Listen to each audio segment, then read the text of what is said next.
Mesdames et messieurs, bonjour et bienvenue dans votre nouvelle émission, le nouveau type de citoyen. Beaucoup parmi vous s'habituent certainement déjà à cette nouvelle émission que l'OATB organise, réalise en partenariat avec le mouvement Nouveau type de citoyen, mouvement NTC. Mais si vous, c'est pour la première fois que vous nous suivez, retenez que le nouveau type de citoyen est une émission d'éducation citoyenne, une émission qui vous invite à passer à l'action, à agir dans votre localité, à ne pas attendre les autorités avant de régler un quelconque problème de votre communauté. Alors, la première rubrique aujourd'hui, loi et programme de développement, s'intéresse au programme national de développement. Notre PND, nous vous ferons un zoom sur notre PND dans votre deuxième rubrique, patriotisme et civisme. Maurice Santan est inspiré par la promotion des contre-exemples. Il va nous dire sa chronique sur ce thème précis.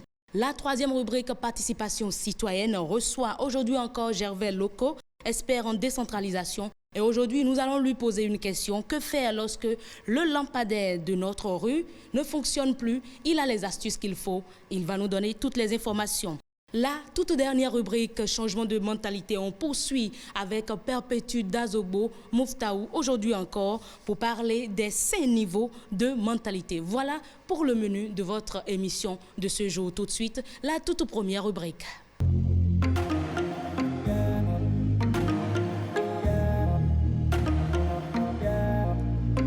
Je vous invite à suivre tout de suite même ce commentaire sur image réalisé sur le programme national de développement de notre pays. Loi de la République et programme de développement.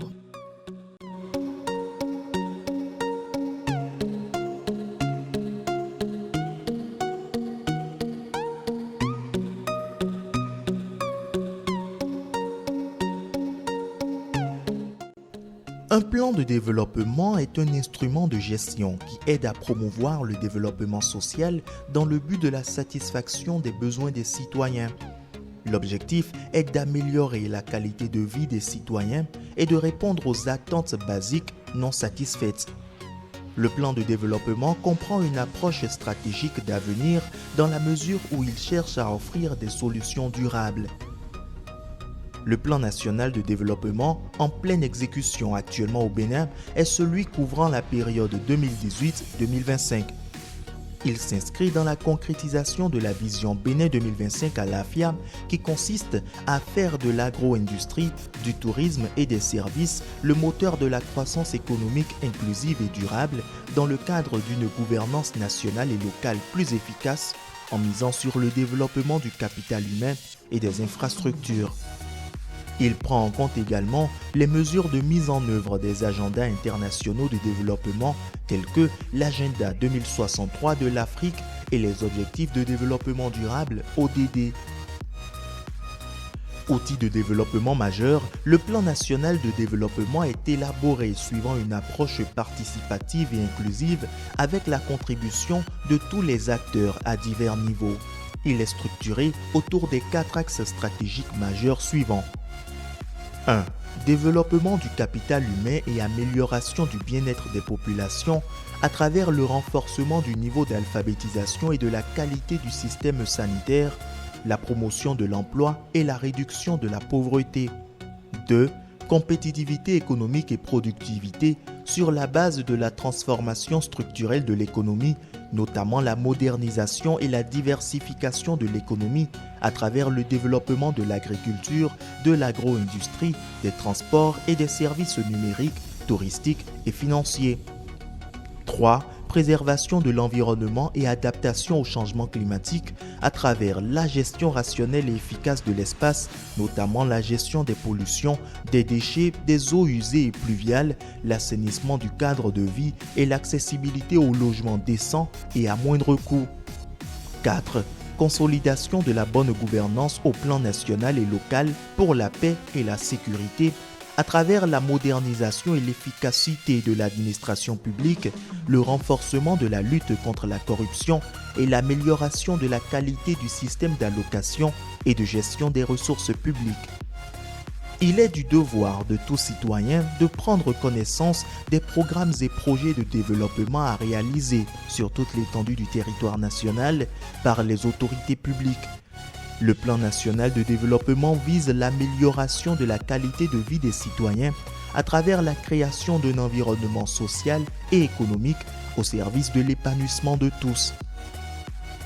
L'importance des citoyens de s'informer sur les options de développement prises par les gouvernants réside dans le fait qu'ils sont eux aussi des acteurs de développement. En étant informés des changements, les citoyens seront plus aptes à accompagner le progrès en collaborant activement avec les autorités pour l'atteinte des objectifs de développement social dont ils seront les principaux bénéficiaires. Le plan national de développement est consultable et en téléchargement libre sur le site du gouvernement de la République du Bénin, gouv.bj, du secrétariat général du gouvernement, sgg.gouv.bj, du mouvement NTC, nouveau type de citoyen.org. Un nouveau type de citoyen NTC connaît le plan national de développement de son pays. Nous avons le devoir de connaître le contenu de nos programmes de développement, le contenu des projets qui sont mis en œuvre dans nos localités afin de mieux y participer. Et ce n'est pas moi qui le dis, c'est l'un des 5 piliers fondamentaux du mouvement Nouveau Type de Citoyen qui est en partenariat avec l'OETB dans la réalisation de cette émission. Tout de suite, la chronique de Maurice Tantan.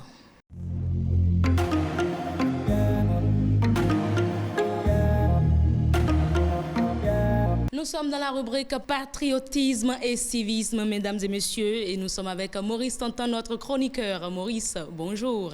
Bonjour Heureuse, bonjour à tous et bonjour à toutes. Alors, pourquoi votre chronique porte aujourd'hui sur la promotion des contre-exemples? Dans la chronique du jour, je veux nous amener à interroger certains dysfonctionnements systémiques de notre société qui menacent notre vivre ensemble. Et c'est pour cela que j'ai intitulé la chronique du jour « La promotion des contre-valeurs ». Et elle s'appuie essentiellement sur l'hymne national du Bénin, l'Aube Nouvelle. Et à ce propos, j'ai envie de nous poser une question. La voici. Combien de temps consacrons-nous réellement à l'écoute attentive de notre hymne national? Je suis tenté de répondre très peu de temps. Pourtant, l'Aube Nouvelle est un vrai condensé de valeurs et d'aspirations. Il relate un idéal type, un parcours, celui de notre pays, celui de notre peuple à travers les âges. Et lorsqu'on scrute attentivement ce texte, on y retrouve le substrat de notre vivre ensemble. Les mots nous parlent et nous interpellent sur nos actions et sur nos discours lorsqu'on lit l'Aube Nouvelle. Tenons ceci par exemple, je cite, « Jadis, à son appel, nos aïeux, sans faiblesse, ont su avec courage, ardeur et plein d'allégresse, livrer au prix du sang des combats éclatants. » Et plus loin, on lit encore, « Plus fort dans l'unité, chaque jour à la tâche pour la prospérité, construisez sans relâche. » Le chant lexical de cette hymne-là nous appelle à l'unité, au courage et à la combativité, mais surtout au travail. À aucun endroit, il n'est fait allusion à la paresse, à la tricherie ou encore à la corruption. Nulle part, il n'a été dit que le Béninois pouvait s'accommoder de ces choses-là. Pourtant, aujourd'hui, nos valeurs ont pour nom argent, mensonge, concussion. Malheureusement. C'est le constat que nous faisons aujourd'hui. C'est le constat que nous faisons aujourd'hui. Heureuse, vous l'avez dit, nos modèles sont devenus des hommes corrompus et sans scrupules, capables de dire une chose et son contraire l'instant d'après. L'hypocrisie collective enroule tout cela de réussite sociale et on encourage les autres à faire de même, malheureusement. Au fil des ans, le commun des Béninois n'a Dieu que pour ceux qui ont atteint l'aisance matérielle. Il suffit donc d'avoir une belle maison, d'avoir une belle voiture, de bien s'habiller dans les cérémonies mondaines pour être aimé, pour être aimable et populaire. Ce qui ne devrait pas être le cas. Parce que personne ne se pose la question de savoir où et comment vous avez amasser votre fortune. On applaudit ceux qui sont devenus subitement riches et on dresse le tapis rouge aux escrocs et malhonnêtes. Malheureusement, ceux qui ont reçu une éducation puritaine ou attachés aux valeurs éthiques et morales et qui gagnent modestement leur vie sans trop se mêler des affaires louches sont, eux, ignorés et relégués au second rang. Le travail lui-même, chère Heureuse, est devenu une contre-valeur. On le proclame même de façon ostentatoire dans nos vœux. Lorsqu'on dit, par exemple, on vous souhaite beaucoup d'argent avec peu de travail ou pas du tout de travail. Les plus jeunes observent ces choses-là, malheureusement, et les assimilent progressivement aux valeurs. Mais nous avons décidé de prendre le chemin inverse, le chemin de la promotion des valeurs cardinales qui sont dans notre hymne national, c'est-à-dire l'aube nouvelle. Et c'est à l'analyse de cet hymne national que nous pouvons nous réapproprier les valeurs qu'il contient et s'épanouir dans notre pays. Merci beaucoup, Maurice Santan. Mesdames et messieurs, nous installons à présent l'expert de votre rubrique Participation citoyenne.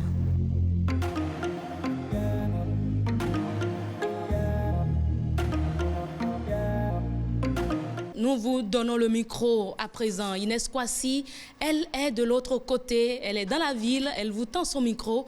Dites-nous, lorsque votre lampadaire ne fonctionne pas, qu'est-ce que vous faites? Quelle action concrète menez-vous? On vous suit. Comme bon citoyen, s'il y a une lumière quelque part, on essaie d'activer pour que cela éclaire un peu. Les gens qui ont des moyens ne font pas. Nous qui n'ont pas les moyens, nous ne pouvons pas faire quelque chose. Ce n'est pas toujours bon d'attendre ce que les gens peuvent faire. Ce que toi tu peux faire, il faut commencer. Moi, quand je vois quelqu'un peut-être qui s'adosse au poteau lampadaire, je dis non. Ça là, ça peut-être avec ton poids, ça peut s'incliner. Ne le fais pas. Mais voilà. Ça c'est déjà un exemple qu'il faut suivre. Je ne suis pas l'experte, hein, mais je trouve que c'est déjà un pas. Gervais Loko, bonjour, merci d'être là. Merci. On est encore ensemble pour régler des problèmes. Aujourd'hui, notre étude de cas, c'est le lampadaire qui ne fonctionne pas. Oui. Vous avez suivi, vous avez écouté les citoyens. Certains ne font rien, c'est toujours le cas. On ne fait rien, on attend les autorités. Qu'est-ce qu'il faut pour régler le problème? Oui, je crois qu'il faut rappeler que l'éclairage public, selon les thèmes de la décentralisation, relève de la responsabilité des autorités communales. Il faut le savoir. Donc, lorsque une rue a un lampadaire qui ne marche pas, ou une rue qui n'est pas du tout éclairée, ça relève de la responsabilité des autorités communales et les citoyens doivent travailler à ce que les autorités sachent que c'est ainsi. La première des choses, c'est de signaler un lampadaire qui ne marche pas, qui ne fonctionne plus. Il faut le signaler. Il faut toujours informer les autorités que c'est par écrit ou soit en présentiel, c'est-à-dire demander une audience pour aller voir les autorités et leur présenter le cas pour dire dans notre quartier, depuis un certain temps, nous n'avons plus d'éclairage public ou bien on n'en a pas du tout. Et les autorités, normalement, doivent prendre en charge ce problème. Avant de poursuivre, certains citoyens vous diront peut-être qu'ils ont eu à faire ça. Oui. Il n'y a pas eu de suite. Oui. J'ai saisi les autorités, je n'ai pas eu de suite. Oui. Qu'est-ce qu'il faut faire? De ces cas, il y en a beaucoup. Il y en a beaucoup. Et dans ce cas, il faut chercher à contribuer à la résolution du problème. Nous l'avons dit, les citoyens ont le devoir de contribuer à la résolution des problèmes qui se posent dans leur cité. Et ça, les textes sont clairs et sûrs. L'article 29 de la Charte africaine des droits de l'homme le dit clairement, pour dire l'individu a le devoir de servir sa communauté en mettant à sa disposition ses forces physiques, ses forces intellectuelles, ses forces financières, etc. Donc, dans le cas précis qui nous concerne, les citoyens peuvent se mettre ensemble pour cotiser de l'argent en vue de la résolution du problème. C'est-à-dire si un citoyen a la volonté, il appelle les autres citoyens à le suivre dans la mobilisation des ressources qui permettent de prendre en charge le problème. Si un lampadaire coûte 1 500 000, c'est d'aller voir les autorités pour leur dire « Nous avons déjà mobilisé un certain nombre de millions, voici ces millions, veuillez nous aider à compléter ou à prendre en charge exactement pleinement le problème. » Donc, en dehors de l'interpellation, on peut aussi avoir une démarche de contribution communautaire à la résolution du problème, donc en initiant des projets de solidarité communautaire pour la mobilisation des ressources financières qui permettent donc de prendre en charge le problème. Mesdames et messieurs, voilà ce que l'expert dit. Inès Kwasi, qu'est-ce que les citoyens, eux, ils disent? Ont-ils déjà eu à saisir une fois les autorités lorsqu'ils ont constaté que leur lampadaire ne fonctionne pas? La dernière fois, j'ai aussi remarqué qu'il y a eu la population qui s'est rapprochée quand même des autorités. J'ai vu des agences de dépannage qui sont venues quand même arranger. Un seul citoyen est mieux placé pour dire ça. Il va vers le délégué du quartier et il lui explique. Le délégué informe la hiérarchie. Ils viendront remplacer les lampadaires qui sont grillés. Beaucoup de personnes aussi n'ont pas la connaissance aussi de pouvoir mener des démarches comme ça. Mais voilà, beaucoup n'ont pas l'information, ne savent pas qu'il faut interpeller. Et quand il faut interpeller, quelle autorité il faut interpeller? Là encore, c'est un autre problème, Monsieur Loko. Oui, c'est assez simple. Pour le faire, c'est d'aller de proche en proche, comme on le dit. C'est-à-dire commencer par le chef du quartier ou le chef du village. Et celui-ci a le devoir de mobiliser toutes les compétences techniques pour que ça soit réglé, même si ce n'est pas à son niveau. Lui, il a l'autorité pour saisir sa hiérarchie, comme quelqu'un l'a dit tout à l'heure, pour saisir sa hiérarchie pour que le problème soit réglé. Lorsque le chef de village, le chef de quartier n'arrive pas à régler, on peut remonter au chef d'arrondissement. Lorsque celui-ci n'arrive pas, on peut aller au niveau communal, c'est-à-dire voir le maire ou les services techniques de la mairie. Et si ça échoue également à ce niveau, il faut remonter aux autorités compétentes du secteur. Nous sommes dans le secteur de l'énergie. Oui. Nous avons aussi des sociétés dans le domaine comme la SBE, Société béninoise d'énergie électrique. Oui. Nous avons une autre structure étatique qu'on appelle l'ABERM, qui est dans l'électrification villageoise. Oui. Donc toutes ces autorités, si on les touche, le problème en principe doit être réglé. Merci beaucoup, Gervais Loko. Mais finalement, le citoyen, il le fait pourquoi? Il le fait pour avoir de l'éclairage. Pour avoir de l'éclairage, vous n'imaginez pas que dans nos villages, dans nos quartiers, plein d'enfants, d'écoliers, d'élèves, d'étudiants étudient à la lumière des lampadaires. D'autres animent leur commerce à la lumière de ces lampadaires. Donc, en contribuant à la résolution de ces problèmes, ces citoyens préservent, disons, leur activité économique, leurs études. Et même la sécurité. Et la sécurité. Tout à fait. La lumière contribue donc à la lutte contre l'insécurité. Voilà. Merci beaucoup, Gervais Loko. Avant de vous laisser partir, au premier numéro, nous avons parlé de la rue qui est inondée ou dégradée. Il y a un citoyen, je dirais précisément une citoyenne, Kadidjat, voilà, Egmouleti, elle est à Porto Novo, elle nous a suivis, elle a informé ses autorités. Une première fois, ça n'a pas marché. Elle n'a pas relâché. Elle les a contactés une seconde fois où ces autorités-là se sont déplacées et le problème est finalement réglé. Vous avez donc lu son témoignage, voilà. Alors, mesdames et messieurs, c'est ce que nous vous demandons de faire. Nous avons notre compte Twitter et notre page Facebook qui sont là pour vous servir. Mouvement NTC. Nous avons également notre numéro WhatsApp, le 97 41 42 67. Envoyez-nous toutes les informations possibles. Nous allons présenter ici votre action comme l'action de Egmouleti Kadidjat. Ce sera tout pour la rubrique participation citoyenne. Gervais Loko, on se dit à la prochaine. À très bientôt.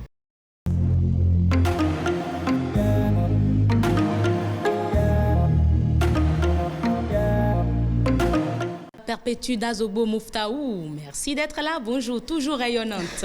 Bonjour, heureuse. Comment vous portez-vous? Très bien, merci. Merci de m'accueillir encore une fois. C'est un plaisir. C'est d'ailleurs un devoir. Beaucoup de citoyens ont aimé votre première intervention sur le cours de changement de mentalité. Aujourd'hui, on poursuit sur cette même lancée. Exactement. La dernière fois, nous avions défini ce que c'est que le changement de mentalité. Aujourd'hui, nous allons voir les 5 niveaux de changement de mentalité. Alors, nous distinguons 5 types de mentalité et la vie de l'être humain dépend de sa mentalité. Alors, quand nous prenons le plus bas niveau de la mentalité, c'est la mentalité anormale. Ensuite vient le 4e niveau, la mentalité de désir. Après, il y a la mentalité normale ou ordinaire. Ensuite, au 2e niveau, nous avons la mentalité de défi et finalement, au tout premier niveau, la meilleure mentalité. Alors, nous allons faire un focus sur chaque niveau de mentalité. Les personnes qui se retrouvent au dernier niveau de mentalité, le niveau le plus bas, elles ont une mentalité anormale. Elles n'ont pas la maîtrise de soi.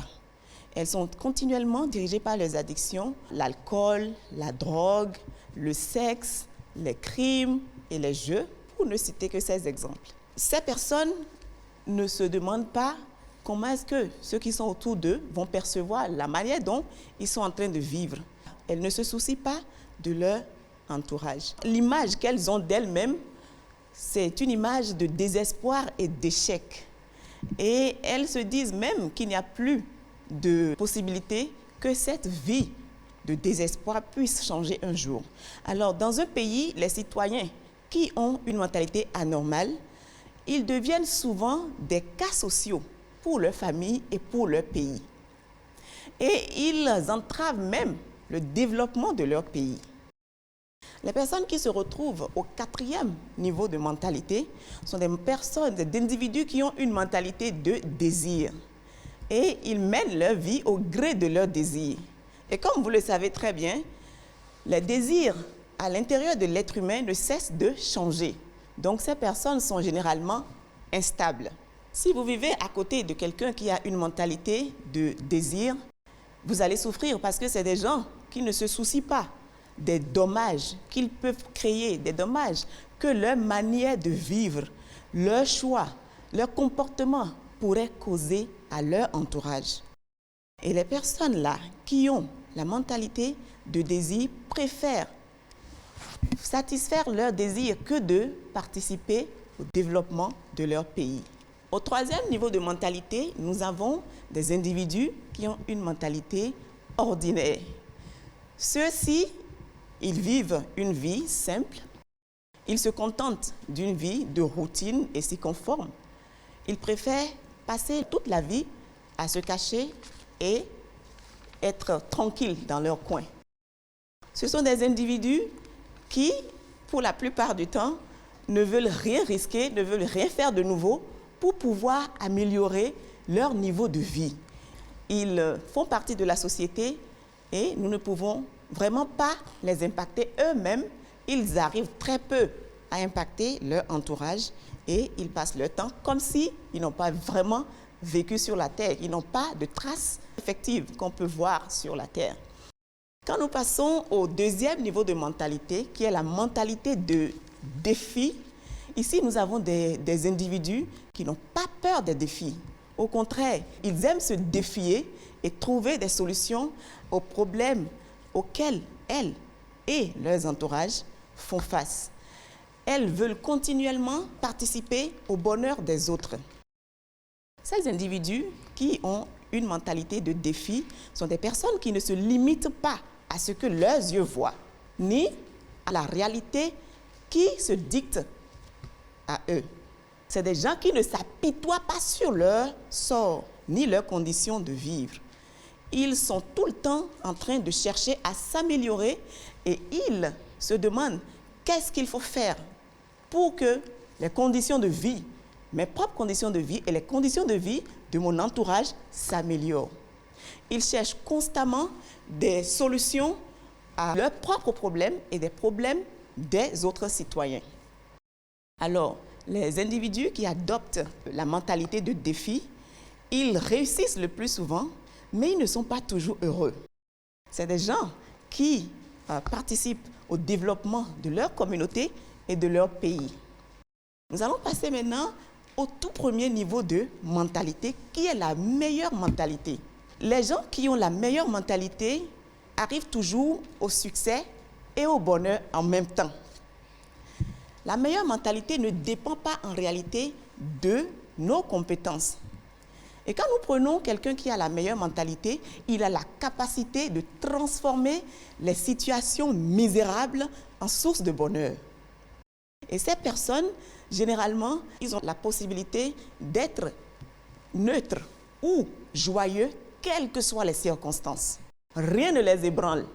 Alors, les citoyens qui adoptent la mentalité, la meilleure mentalité, arrivent au succès et aussi, ils constituent une source d'inspiration et de motivation pour leur entourage. Et le plus souvent, ils sont très aimés.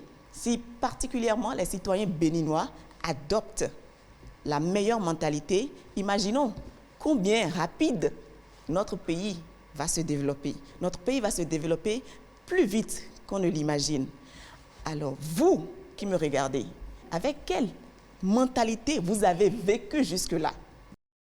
Je vous propose, à partir d'aujourd'hui, demain, après-demain et les jours à venir, d'adopter la meilleure mentalité devant chaque situation. Et revenez partager votre expérience avec nous, avec le mouvement Nouveau Type de Citoyens sur la page Facebook. Et nous allons vous célébrer ensemble ici, Heureuse et moi. Merci beaucoup, Perpétue Moftaou, pour votre intervention. Nous avons 5 niveaux de mentalité. Mesdames et messieurs, vous vous retrouvez à quel niveau? Je n'ose pas vous dire à quel niveau je suis, mais je suis parmi ceux qui ont la meilleure mentalité. C'est donc tout pour votre émission, Le Nouveau Type de Citoyen, réalisé en partenariat avec le mouvement NTC, Mouvement Nouveau Type de Citoyens. Si vous avez suivi, si vous avez aimé, faites-nous le savoir à travers nos pages Facebook, Twitter, compte Twitter, notre WhatsApp 97 41 42 67. Et si vous avez pu poser un acte au niveau de votre société, faites-nous également savoir. On va partager cela ici comme l'acte posé par Kadijat Egouleti, que nous remercions, que nous saluons. Mesdames et messieurs, c'est tout. À la prochaine.